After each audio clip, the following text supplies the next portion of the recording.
Hi there, my name is Dawn and welcome to my studio. This is Studio Davina and these are my studio notes. So I am a author of books on how to design and make belly dance costume and belly dance history. If you are interested in that kind of thing, thanks for joining me today. And if not, it was great seeing you if only for a second. It is February 2025 as I am here talking to you today. And this is my monthly studio update. Now, I am going to talk about four things. I know that not everybody's interested in all four of these things, but let's dive in. So, number one, I'm still working on Costume from the Hip 2025. I am I wrote my first book in 1993 and published it. It's called Costume from the Hip, and I'm in the process of rewriting it right now, even as we speak. Yeah, right, my hands are going crazy down here below the screen. The point of this process is to leave a legacy book that is modernized, updated, and expanded for the future of the belly dance world. Right now, things are kind of in a weird space, at least where I live. You know, the balloon popped in 2020 and many of our restaurants and dance studios closed down. And so now I am essentially a retired former dance instructor and, costume maker.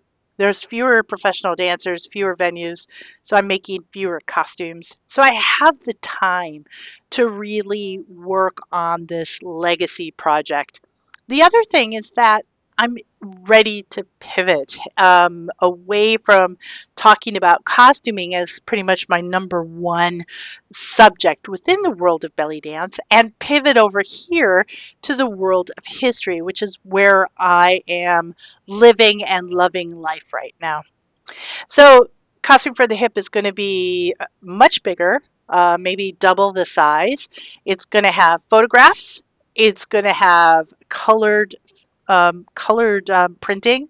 So the first one had no photographs, and that was a strategic decision based on the fact that we were paying to print it.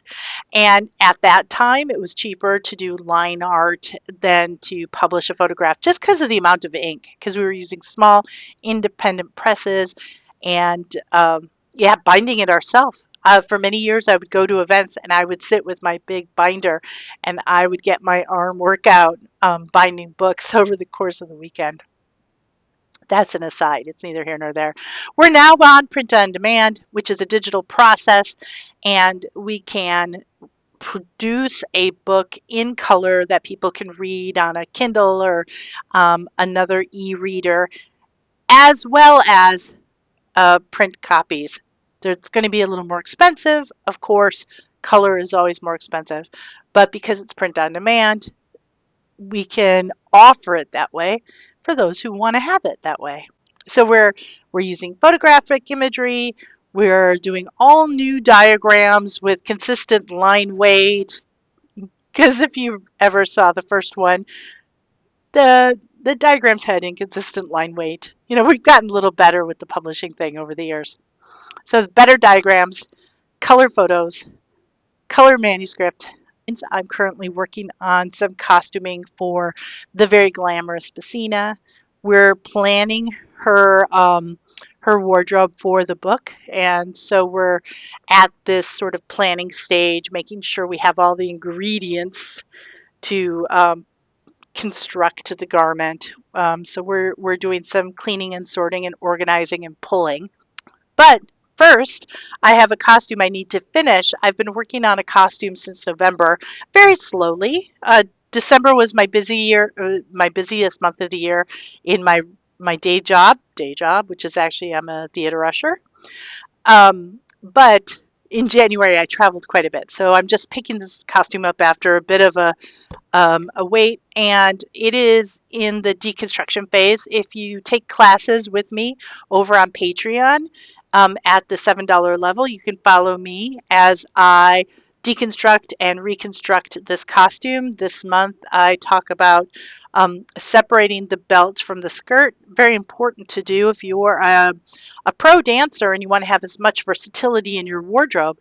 Having your skirts separate from your belts is very old school, but it's also eminently practical because you get multiple looks from the same bedla set, the bra and belt set, this uniform of dance. And then you can choose whether you need a narrow skirt because you're dancing through chairs and tables like at a banquet, or if you are on stage, or if you're dancing in the round. You might want a costume that is really fluffy and spins and takes up a large volume of space, or you may want to dance through the tables and have a very slim mermaidy or straight cut skirt.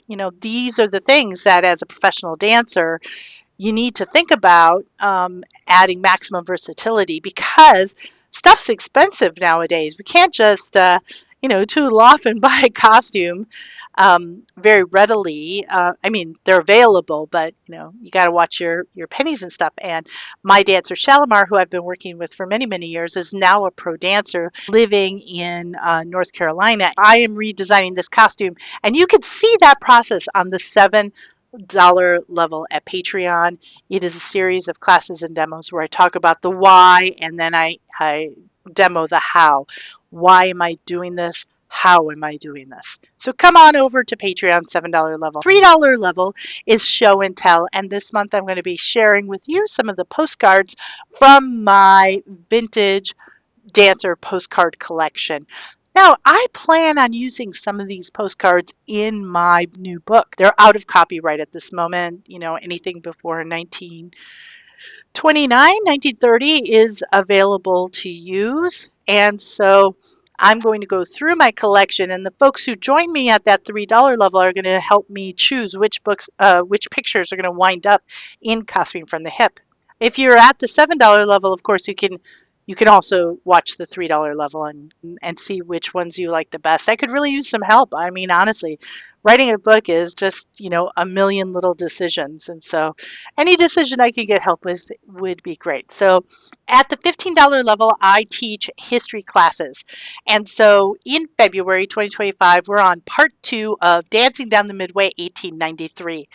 I teach in the art historical style with slide deck, and we do comparison and contrast, and we talk about different imagery, illustrations, paintings, line art, photography, all of the visual primary sources, and ephemera like tickets and things like that.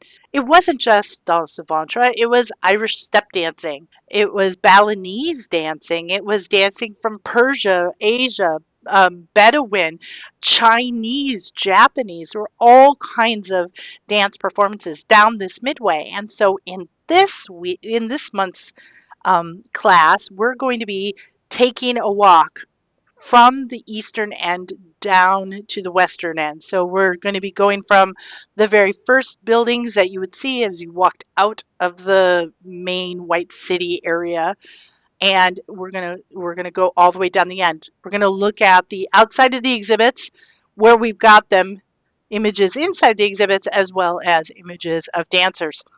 Now, is there an image for every single fact? That's not the way history works, especially social history, the history of small things like carnival, midway, dancing, sideshow.